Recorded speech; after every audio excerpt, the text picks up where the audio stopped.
Welcome to the Living Legacy Podcast, where we feature wealth experts, investors, and entrepreneurs as they share their inspiring journey to living their best life. Now, let's get started with the show. Hey everybody, Brian Fouts here, host of the Living Legacy Podcast, where we feature industry leaders across many different business strategies and concepts. And here at Living Legacy, really, our mission is to empower clients with the knowledge and the strategy to achieve financial prosperity. Now, whether you're a business owner looking to save as much money as you can on taxes, protect your current assets, or invest, we help you do that. So to learn more, go to livinglegacyassociation.com. Now, I'm pretty excited today because I have someone I've known for many years here with us, Stephanie Pierucci. So welcome. Please, say hello to everybody. Hi, everyone. I'm really happy to be here. Now, Steph, you're the founder and CEO of Pierucci Publishing, where your organization is dedicated to elevating really world consciousness through books, which I love that. And one of the things that we've talked about what you do is really helping people share their stories through whether it's books or through their journey. And I know that's what we're going to be talking about today. So I'm really excited to hear what you've been working on and what you're focused on right now with helping people accomplish that. So before we get into that, though, you've had some other businesses that I've been aware of and been a part of before too. So how did you get into from where you were at before, 7-8 years ago to becoming a publisher and helping other people share their stories? Wow. I'm really glad you asked this question because it starts with an extremely drunken night. Wow. I think I was maybe 25 or so years old, and I was living in Chicago, and I knew I wanted to be a writer at the time.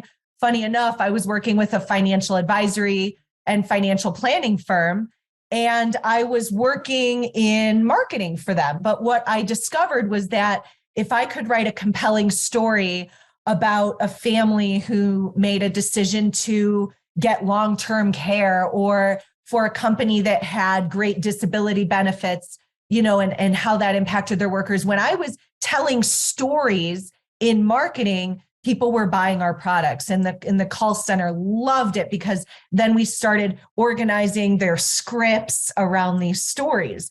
So the company just exploded, but I didn't really want to work, and that's the funny part of the story, with money and finances and insurance. And so I was kind of depressed actually about life because I wanted to write more and I wanted to tell more stories.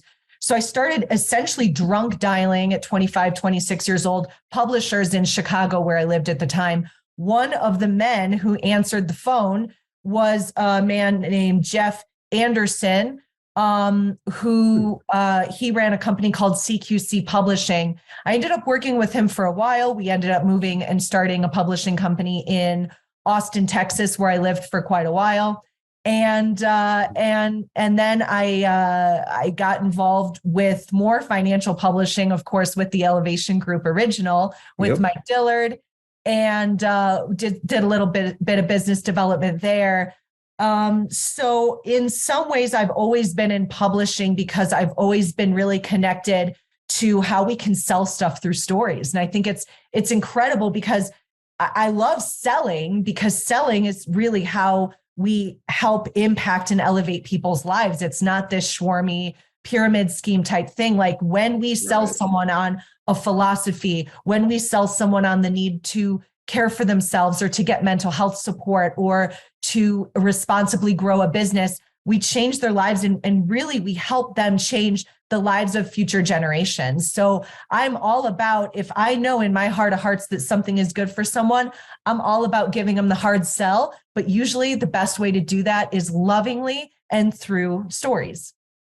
Right. And one thing I love about that aspect of what you're doing right now is that we all have a story. Even if we tell ourselves that we don't, we all have that story. And if you go look at some of the most, biggest brands or people out there, especially individuals that have their own individual brand, there's a story behind it. And if you ever, and as entrepreneurs and business owners, our stories oftentimes have highs and lows and lots of lessons learned. And so one of the best ways that I have personally learned on my own journey is learning from other people who have been through the same process or had those highs and lows and learn those lessons. Because the worst thing to me is to go through life and never have any lessons learned, never have anything happen to you that impacts your life. That sounds pretty miserable to me. And then yet I've had the most kind of joy in my life sharing the highs and lows of my own journey with other people and saying, hey, this is what I learned here. Let me help you with that lesson. Let me share it with you so that you can actually learn what I went through and have that in your life. And so, yeah, that I love what you're doing right there. So how'd you get into your publishing company then? So I was living a fairly comfortable life, working more or less part-time when my son was small. And I had decided that I had enough money saved that I was going to work fairly part-time. Sometimes I would go a month or two without taking any clients. And I was coaching, and I was just helping people launch businesses and coach startups and stuff like that. And then I got slapped with a tremendously scary legal situation, and for all intents and purposes, I was being bullied by an ex-partner through the legal system, and so it very quickly escalated. There were so many motions and contempts and depositions, and so I went through this absolutely horrific and terrifying legal abuse from someone I used to be quite close with. So I knew that I needed to make maybe $100,000 or $200,000 immediately, because these were attorneys in Aspen, Colorado, and they were out for blood. And they were hitting me personally, professionally, everywhere you could possibly abuse a human being, attacking my child, etc. So I'm like, what am I so freaking good at that I can instantly just mint tens of thousands of dollars a week so that I can keep up and protect myself in court? I ended up winning every single motion that was filed against me. Most of the cases, in fact, my last trial was literally thrown out. The judge didn't even hear it because he started to recognize what was happening to me. However, I never had to borrow money, never had to do a GoFundMe. I never had to call my dad. He wouldn't have been able to support it anyway. And I just knew that if I take this moment where I need to all of a sudden completely change gears from being a mostly full-time mother to all of a sudden minting hundreds of thousands of dollars, I knew that the only way I could do it was by doing what I do best in the world.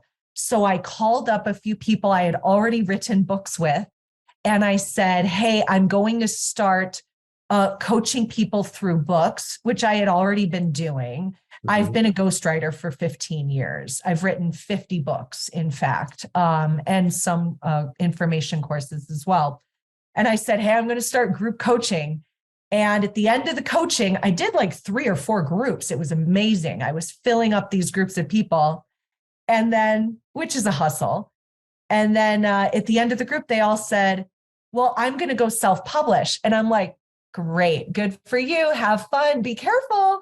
like you can really screw things up easily. Amazon will own the rights and royalties to your book if you're not careful. You check the wrong box.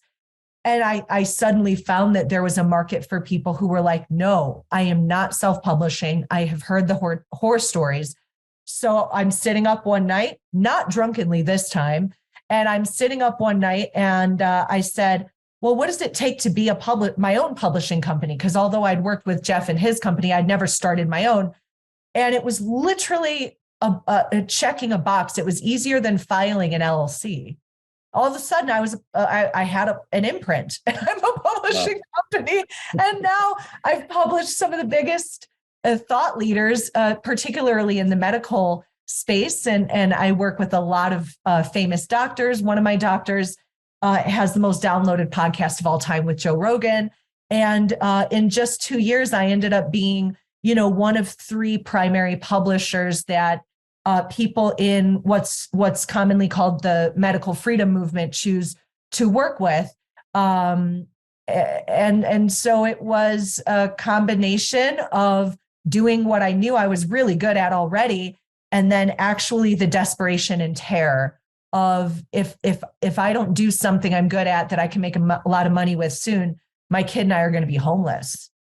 Right. And so it's interesting. I've seen this story before, like your story before. There's other people that have gone through some similar things where they're in a place of terror.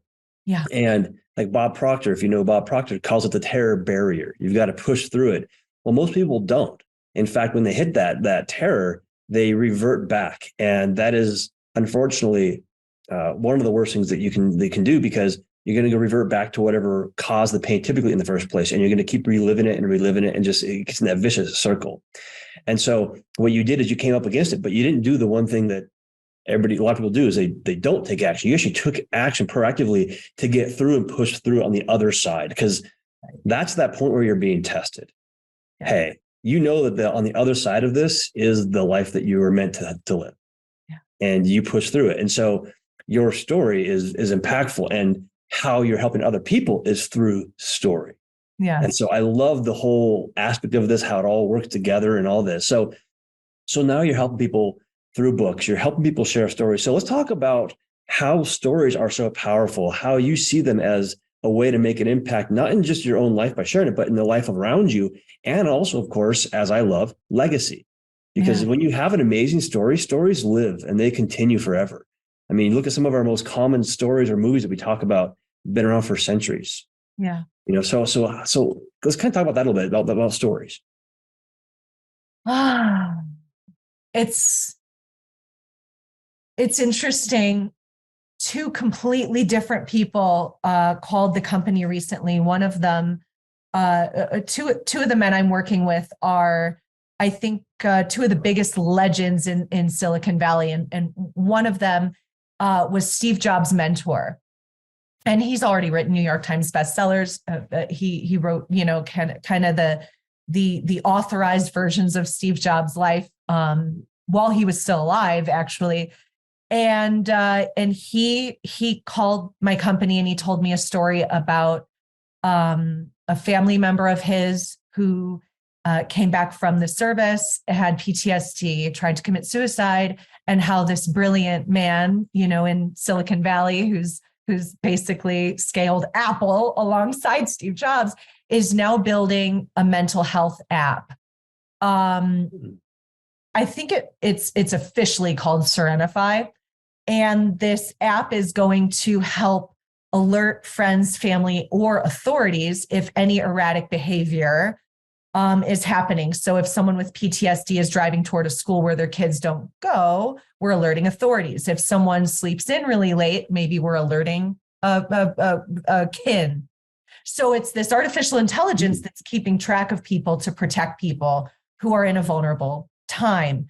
And the book that we are masterminding and storyboarding right now is going to give so much peace of mind, not just to the people who are struggling with PTSD, but to their families, because there's a resource out there, even if you have to go to work and you can't sit there and nurture someone who's hurting. So we're telling this story, obviously, with half my authors. We're telling a story that is going to sell a product, but it's selling a product that really elevates the world and elevates consciousness and helps bring communities and families closer together and makes people safer. Now, conversely, I had another woman call the company who doesn't have, basically this illustrious background. And she said, I want to take 350 pictures from photo albums and make like a Shutterfly photo album. And I'm like, well, why are you calling me? I'm like, that's not what I do. And she said, well, I think there's a really interesting story with my parents' life. So we started putting together the pictures, and we had a writer interview the matriarch of the family. Turns out we had this unbelievable story of entrepreneurship, and we sent that book. It became a book. we sent the book out to family members who had been estranged. The entire family has grown so much more close-knit from this.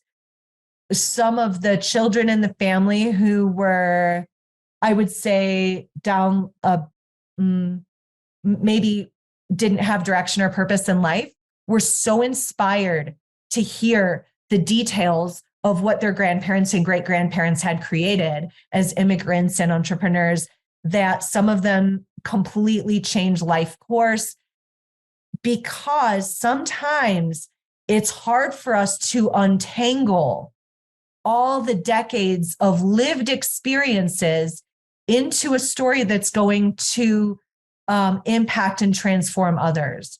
And I think that's what's so special about writing books is you can organize and untangle and put the most important lessons into impactful scenes and with characters and dialogue that really do change lives. Because as much as we send people facts and information and studies and Wikipedia pages and whatever else, it's just noise. But when you really impact people, it's when you're telling them stories with vulnerability and humility and humanness. And I don't think we're ever going to get that if we're just reading someone's resume, so to speak. It really, really impacting people, I think, has to come from being able to put them in the room, in the situation, in the terror that you were in, to build what you've built. Because there's no one in life that it's not all Steve Jobs revealing the next iPhone. There was a whole lot of pain to get there. And it's important that we teach people that pain is okay. Yeah. That's pretty powerful, because there's one thing that came up here years ago with my own family, and it was my grandfather, who he was in World War II. He didn't talk about it very much. He was a pilot, did all these things, and had all these kind of cool stories. And then when he passed away, I was like, well, wait a second, like we have video and stuff now, like we didn't have back then. So people say, oh yeah, we're I guess capturing our kids' journey. But I'm like, but if my grandfather had taken his story and written it down, it would have lived forever. Yeah. And I guarantee there are things in his story that I would never have heard before. And to this day, I'll never hear them now. I know that I'll never. And so one of the things I've always thought about is like, man, are you sharing the story of your life? And it can be done through so many different ways nowadays, through your business, through a book, through whatever it is. And so do you find a lot of people that come to you that want to take their journey through life and just put it down on paper so it's not lost? Yeah, I would say most really interesting experts who come to me, and maybe they've had a career, maybe they were a nephrologist or a CEO. It could be anything in between. It could be an attorney. It could be someone who developed a technology. Most people come to me. It's really funny because we track people's responses, and they say, I want to write a story about failures and successes. Everyone says, I want to tell my story of how I became successful. And I have to stop and ask them, like I can't tell your success story because no one wants to hear it, because the people who it's really meant for aren't at your stage, maybe in your 70s, maybe, having had a big exit, maybe having bought and sold many companies, maybe having developed some medical device or worked in some research. So a lot of the people who come to me and say, I want to create this legacy piece, the hardest part is to talk about the hardest part is sort of the stairway to get there. And right. A lot of people just want to give you the highlights, and they want to give you the bullet points and the resume topics. And when you actually dive in and say, hey, Grandpa, I want to know what it felt like getting drafted and what it felt like saying bye to your family and how you felt when you got home and how people treated you. These are the moments these are the different moments that we're all in. And it isn't often that on the internet or at family parties, we hear from our mentors on such a vulnerable level. And it makes it for that silent generation, it makes it so that their children and grandchildren, not only will they not know about how special these folks were, but because they're not inclined to talk about it, we're not learning the lessons. And I think it's our responsibility, even if you're not writing a book yourself, to have a book coach pull these stories out of you, because more than the money you leave, it's the character that you can help build for future generations. And we help build that character, I think, more than anything, by putting ourselves in their shoes, by telling the stories that people can relate to. Oh, absolutely. And that's one thing I want people who are listening to this to understand, is that whether you're in business or not, I mean, your story is powerful in ways you probably don't even comprehend right now. And I remember there was this, and especially in business, because people buy from what? They buy off emotions. Right. And stories are emotional. And that is what sells. I mean, go watch America's Got Talent or something like that. And sometimes you'll hear like those ones where everybody's in the audience is like crying because the story is so powerful that they tell, and they tell it in like 25 seconds. Yeah. I have cancer, or my dad had cancer and his last wish was I would go sing. You know, all those are story-based things, and they're emotional. That's the emotion that's pulling you out. And I remember there was a gentleman that was selling salt and pepper shakers through Amazon. Yeah. Sounds pretty boring, right? It's salt and pepper shakers. He was doing about $80,000 a month. Just almost, I mean, crazy. But what he would do is he would take this, before the box was sent out to the buyer, they would put this little piece of paper inside there. And it told the story about how he and his mom got together and created this business as a family way to elevate the entire family. And so him, his mom, his brother, and somebody else were all part of this business all of a sudden, and it completely transformed their lives. And it was like from our family to yours. Thank you. Yeah. Dude, you wouldn't believe what the impact that had on their business. People would refer them. They would comment on the reviews about how that was so powerful. They buy more things. They buy it as gifts all of a sudden. By doing that one thing, I can't remember, it was something like they doubled their revenue by doing that one thing, sharing that one little piece of story about who the business was. That's amazing. And so obviously, Steph, you and I have been a part of webinars and other presentations. Well, what's the one thing you put inside of a webinar or presentation? You put in stories. You put in a little bit of that emotional thing. What's the impact? What was the lesson that was learned? What was the limiting belief that was overcome, or the emotional thing was overcome? Like, those things do sell. So this is powerful stuff. So if you like, I'm looking to use, and I've done it, I've used books to sell. Yeah. And there's often inside there is a story-based component of that book. There's always that in there, because that is what people can relate to. Right. And so if you have that kind of a business, you have something like this that you're thinking, man, I'd love to share more, or I'd like to document my life, or I have a business that I'd like to, elevate more and increase it. Stories, yeah. Whether it's through, a book, whether it's through your marketing, whatever it is, stories do sell. So, Stephanie, I know that this was amazing to really understand how, from your perspective, you've seen stories in books, and really how people don't understand it sometimes, that is the thing that really can get pulled out of them by somebody who knows what they're doing. Oh, yeah. I mean, we have an insurance company that we work with out of Canada. They've recently expanded to the US. And I can't remember if I've told you this story, but the man who wrote the book, he launched it during a big company convention. He got it in everybody's hands. It's called You Can't Fall Off the Floor, by a man named Jamie Prickett. And they went from about 1,000 licensed agents a year after the book launch.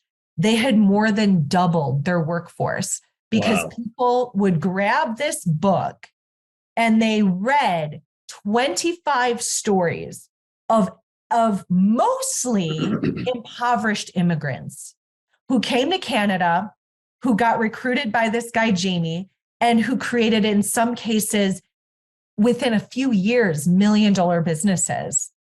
and businesses that they owned through this insurance company that then they could sell. So the I guess the parent company didn't really own the book or anything like that. So anyway, long story short, he wrote this book, recruited, he almost doubled his licensed agents just by telling the story from the lens of 25 people who actually did it, who built financial freedom for the rest of their lives. So yeah, I mean, when not only did I get to honor all 25 families and honor the matriarchs and the patriarchs in those families who were building the business with this insurance company called Experior, but we also got to give it to every single man and woman in the company to say, you can do this. Look who did it. This wasn't just a bunch of folks who had hundreds of thousands of capital to invest in their businesses. These are people coming. Some of them were refugees from war-torn countries when they arrived in Canada, and they built something really significant. So it served as a proof of concept. And I think when we look at a website, and this is why there's so many little Amazon businesses, and your salt and pepper story is exceptional, because why do people buy things on websites or Amazon? Generally, it's because they're reading reviews. Yep. Yeah. And when those reviews are what? It's real people telling stories about the product. Yeah, I love that. We've talked a couple of times about doing a book where I'm working with people that are inside of my community who have a business and then have a story or something they want to share or journey. Because I've always been intrigued by the story aspect of successful people or people that are elevated or put on a pedestal, because I know that in most cases, that's not where they started, of course. They started somewhere else, and they went through things that the average person typically can't comprehend until they start their own journey. So like a collection of entrepreneurial journeys, sharing their lessons learned, the journeys, but not just the outcome side of it, but the lessons learned side of it, the kind of those how it impacted not just them, but their families. Like, what was the overall story that's really inside there? How'd you get your start? Like for me, got my start, lower income, middle income family, went to school, got a job, all that kind of stuff, and was miserable. And then went through all this stuff and changes to come to where I'm at today. Like that to me is where that's where people are going to really connect with you. Yeah. And so I'm looking forward to pursuing that project, because I think it's going to be fun. I've thought about how fun it would be if the project had a handful of folks who started their chapter, let's say, with like that absolute car crash scene of I've just lost everything. Mm-hmm.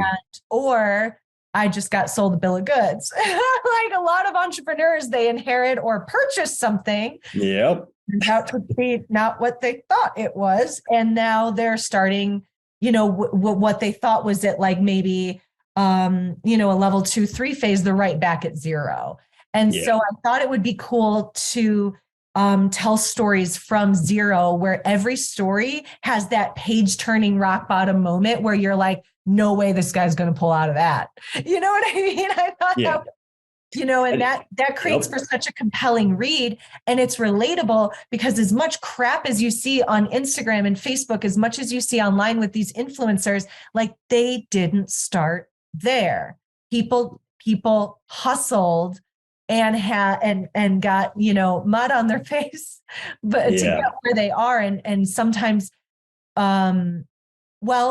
when we don't show that human experience, I think we're not doing any service to future generations.